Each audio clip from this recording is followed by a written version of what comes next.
So இன்னைக்கு Tamil new year, அதுவும் இல்லாமல் நம்ம சன்னோட பிறந்த நாளும் கூட.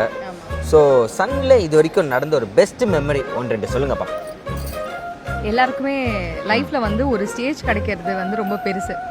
அந்த மாதிரி என்னோட ஃபர்ஸ்ட் ஸ்டேஜ் பெர்ஃபார்மன்ஸ் நம்ம சன் அவார்ட்ஸ்ல தான் பண்ணேன். அப்படியா? அது வந்து ரொம்ப ஹாப்பியா பயங்கர மெமரபிளா இருந்தது.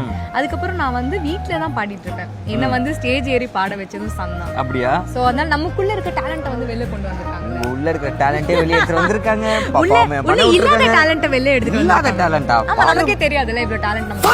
அதனால இவ்ளோவும் பண்ணது சன் தான். இது எல்லாம் என்னோட பெஸ்ட் மெமரிஸ். சூப்பர். எங்களுக்காக ஏதாவது ஓரிரு வரிகள் பாடினீங்கன்னா ஜாலியா நான் கேட்டுட்டு ஹாப்பியா இருப்பேன். அப்ப ஜாலியா ஒரு பாட்டு பாடு. ஜாலியா. மன மன மன மென்டல் மனதில் லக்க லக்க லக்க பொல்லா வயதில் டக்க டக்க டக்க கொட்டும் இசையில் ஓகே என் கண்மணி மடியில். சன் டிவி வியூவர்ஸ் எல்லாருக்குமே இனிய தமிழ் புத்தாண்டு நல்வாழ்த்துக்கள்.